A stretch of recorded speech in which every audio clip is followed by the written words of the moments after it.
Em Apocalipse, no capítulo 14, nós encontramos 3 mensagens de grande importância aos seres humanos. E a primeira diz assim: E vi outro anjo voar pelo meio do céu, e tinha o evangelho eterno para o proclamar aos que habitam sobre a terra, e a toda nação, e tribo, e língua, e povo, dizendo com grande voz: Temei a Deus e dai-lhe glória, porque é vinda a hora do seu juízo, e adorai aquele que fez o céu, e a terra, e o mar, e as fontes das águas. Nós vemos que o anjo está voando, a mensagem é urgente, e ele está também falando com grande voz, todos precisam ouvir. E ele diz que a mensagem é porque chegou a hora do juízo, chegou a hora do julgamento. Ele traz o evangelho eterno. Dentro desse evangelho eterno, ele chama a atenção para temermos a Deus, para darmos glória a Deus e para adorarmos a Deus. Que Deus?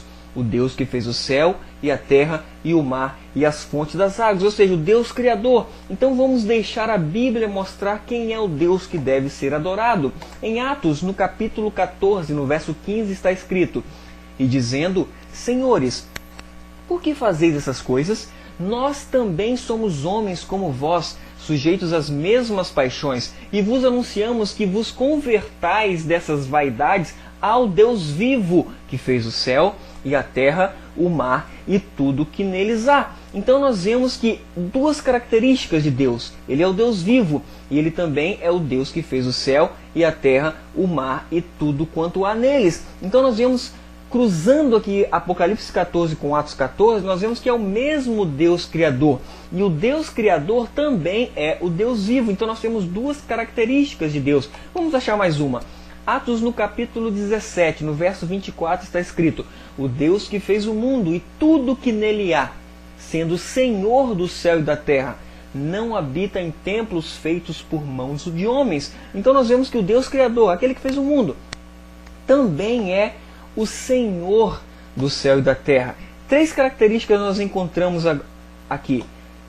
Deus é o Criador, é também o Deus vivo, ele também é o Senhor do céu e da terra. A pergunta é: quem é o Senhor do céu e da terra? Vamos deixar o Mestre, o nosso Messias, responder essa pergunta. Naquele tempo, respondendo, Jesus disse: Graças te dou, ó Pai, Senhor do céu e da terra, que ocultaste essas coisas aos sábios e entendidos e as revelaste aos pequeninos. Então, segundo o nosso Mestre, nosso Cristo, o Pai é o Senhor do céu e da terra. O Pai é o Deus Criador. O Pai é o Deus vivo. Nosso Salvador, ele confirma quem é Deus em João, no capítulo 5, no verso 18. Mas Jesus também dizia que Deus era seu próprio Pai, fazendo-se igual a Deus. E em João 17, de 1 a 3, ele diz: Pai, e a vida eterna é esta, que te conheçam a ti só, por único Deus verdadeiro, e a Jesus Cristo a quem enviaste. É importante nós compreendermos isso para nós sabermos a quem adorar. Porque Jesus disse: Vós adorais o que não sabeis, nós adoramos o que sabemos. Os servos do Senhor sabem o que adora, sabem quem adora. Como adorar então o Pai? João 4,23 diz assim: Mas a hora vem, e agora é, em que os verdadeiros adoradores adorarão o Pai em espírito e em verdade, porque o Pai procura a tais que assim o adorem. O Pai está procurando os verdadeiros adoradores. Mas como adorar o Pai? Jesus responde: Eu sou o caminho e a verdade e a vida. Ninguém vem ao Pai senão por mim. Cristo é o caminho de acesso a Deus. Ele é o único caminho. Não há como chegarmos a Deus sem ser por meio de Cristo. Então nós precisamos entender quem é Cristo, quem é o Messias, o Salvador do mundo. Vamos deixar então o próprio Deus, o Pai, responder. E eis que uma voz dos céus dizia: Este é o meu Filho amado em quem me comprazo. Então o Pai responde para nós que Jesus é o seu Filho, confirmando em Mateus 16,16 diz: E Simão Pedro respondendo disse: Tu és o Cristo, o Filho do Deus vivo. Então nós vemos que o Deus vivo, o Deus Criador, ele tem um Filho e o seu nome é Cristo Jesus. Então, o que significa ser Filho de Deus? João 5,18 diz para nós: Mas também dizia Jesus: Mas Jesus também dizia que Deus era seu próprio Pai, fazendo-se igual a Deus. Então, ser filho de Deus significa ser igual a Deus, ter a mesma natureza de Deus. Colossenses 1,19 esclarece: porque foi do agrado do Pai que toda a plenitude nele habitasse. Ou seja, Cristo, o Filho de Deus, é totalmente divino. Mateus 28,18 traz uma informação importantíssima que diz: e chegando-se Jesus falou-lhes dizendo: é-me dado todo o poder no céu e na terra. Ora, Jesus falou: é-me dado. Quem deu todo o poder no céu e na terra? É claro que foi o Senhor do céu e da terra. É importante que nós compreendamos isso também. Para quê? Para que todos honrem o Filho como honram o Pai. Quem não honra o Filho, não honra o Pai que o enviou. Eu vou repetir: quem não honra o Filho, não honra o Pai que o enviou. João 5,23. Então, nós podemos compreender e entender que Cristo é o Filho de Deus. Isso significa que ele é totalmente igual a Deus. E João 5,19 e 20 traz outra informação. Porque tudo quanto ele, o Pai, faz, o Filho o faz igualmente, porque o Pai ama o Filho e mostra-lhe tudo o que faz. Ora, se o Pai é Criador, o Filho também é Criador igual ao Pai. Porque tudo quanto o Pai faz, o Filho também o faz. Que maravilha! Provérbios 8,30 diz que então eu estava com ele, eu era seu aluno, diz Cristo aqui em Provérbios 8, versículo 30.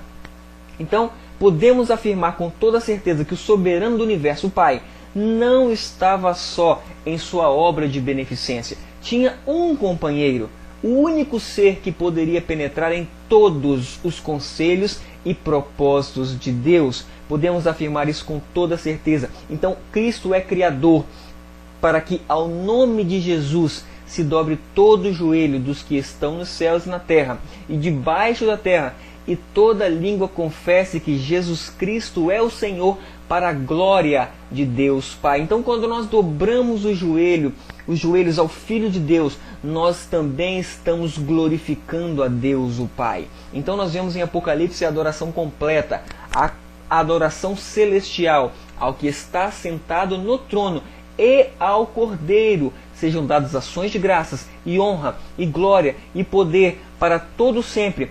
Prostraram-se e adoraram ao que vive para todo sempre. Então nós podemos afirmar com toda certeza, com todo o afinco, que somente o Pai e o Filho devem ser exaltados. Outra mensagem importante que Apocalipse 14 traz para nós é o verdadeiro dia de adoração, pois precisamos conhecer a quem adoramos, mas também precisamos entender que o Deus Criador estabeleceu um dia de adoração.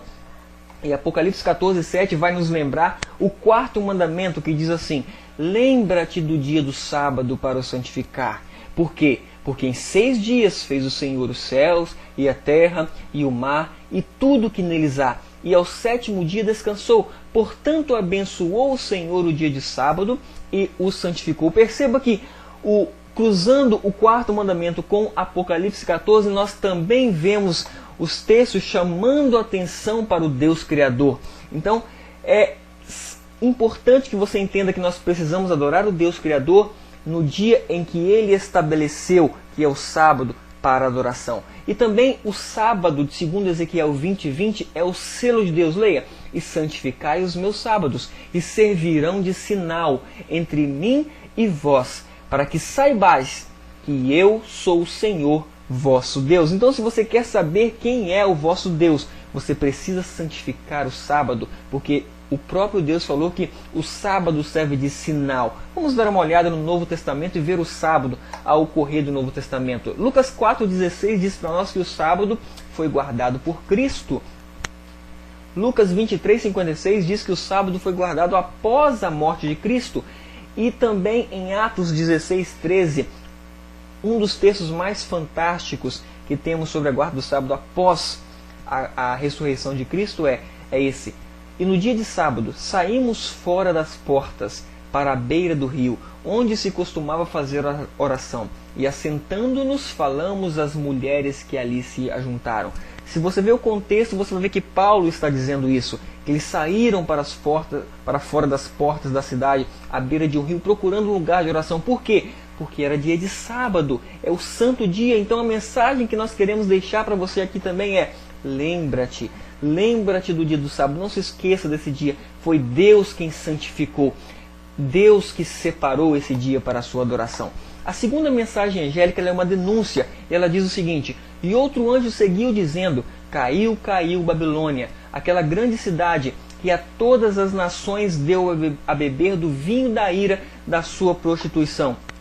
Ao pregar aquela primeira mensagem de adoração, aquela primeira mensagem angélica, estamos, na verdade, denunciando os falsos sistemas religiosos, ou seja, a confusão doutrinária que se instalou em todas as denominações, pois todas beberam do vinho da ira da sua prostituição. Então a segunda mensagem angélica é: caiu, caiu a grande confusão, a grande Babilônia. E a terceira mensagem é uma advertência àqueles que estão ouvindo essa mensagem. Diz assim: e seguiu-os o terceiro anjo dizendo com grande voz: se alguém adorar a besta e a sua imagem, e receber o sinal na sua testa ou na sua mão, também este beberá do vinho da ira de Deus, que se deitou não misturado no cálice da sua ira, e será atormentado com fogo e enxofre diante dos santos anjos e diante do Cordeiro. Essa é a consequência de não praticar a verdadeira adoração. Automaticamente, quando nós não praticamos o que é verdadeiro, estamos praticando o que é falso. Se nós não estamos adorando o Criador, automaticamente estamos adorando a besta e a sua imagem, e essas consequências que nós lemos será tida para nós. Então aqui está a perseverança dos santos, aqui estão os que guardam os mandamentos de Deus e têm a fé de Jesus. Para maiores informações, acesse o site adventistas-históricos.com ou nos procure através do e-mail vmarcos@hotmail.com.